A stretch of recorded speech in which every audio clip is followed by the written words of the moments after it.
वर्षानुवर्ष दुष्काळ पडणाऱ्या खानापूर भागातले शेतकरी दुष्काळाच्या झळा सोसतायत। या भागात शेती शाश्वत नसल्यानं मोठ्या पशूंचं पालन देखील फारसा फायदेशीर व्यवसाय नाहीये।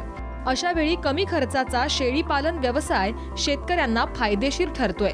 हीच गोष्ट लक्षात घेऊन बामणी गावच्या तेजस लेंगरे यानं शेळी पालनाला सुरुवात केली आहे। माझी घरची परिस्थिती बेताची, त्यामुळे 10वी पर्यंत शिक्षण झाले। त्यानंतर घरची शेती 2 एकर, या 2 एकरामध्ये शेती करायचं असं ठरवलं।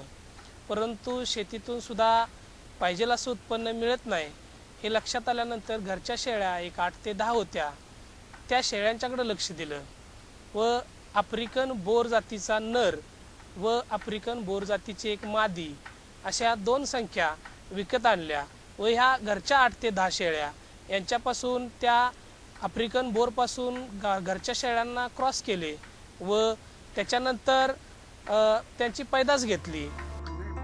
घरच्या 2 एकर शेतीत प्रगती होणार नसल्याचं तेजस यांच्या लक्षात आलं होतं। घरच्या 10 शेळ्यांवर तेजस यांनी लक्ष केंद्रित केलं आणि अभ्यास सुरू केला।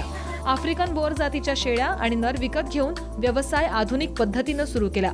पारंपरिक व्यवसायाला आधुनिकतेची जोड देऊन मांडणी केली।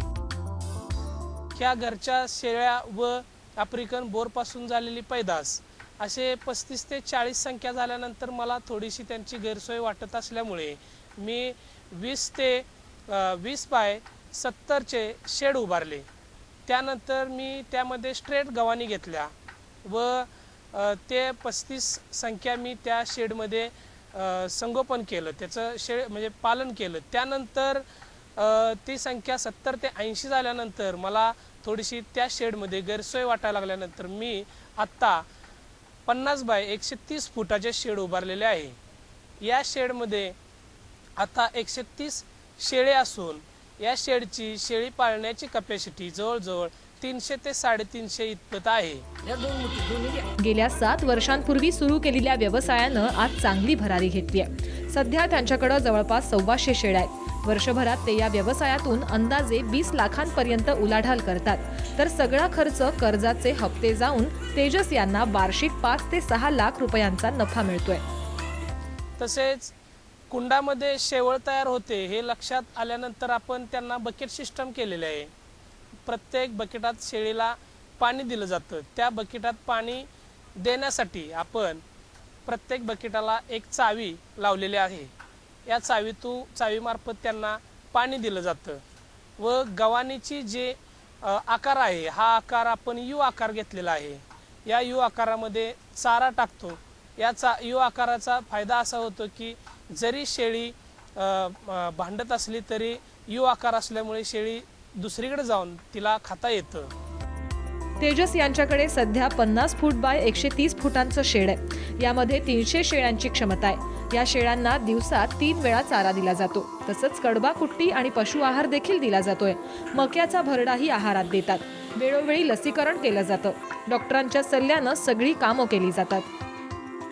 1 एकर हत्तीगवत केलेलं आहे व राहिलेल्या 1 एकरमध्ये आपण टप्प्याटप्प्याने आत्ता 20 गुंठे व नंतर 20 गुंठे अशी मक्का करतो। ही मक्का आपण शेळ्यांसाठी वापरतो।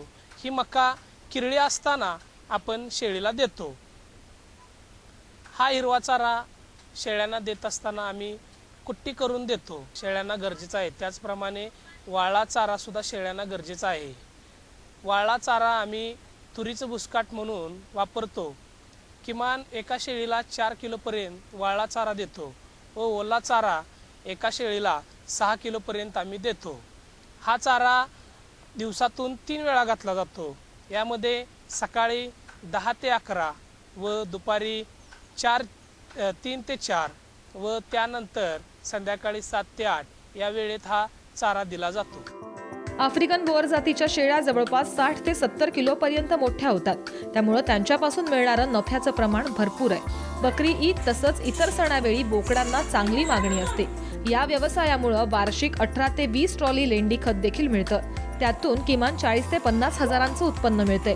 आज कमी शिक्षण घेऊनही वार्षिक सरासरी 4 ते 5 लाखांचा नफा कमवण्यात तेजस यांना यश आले।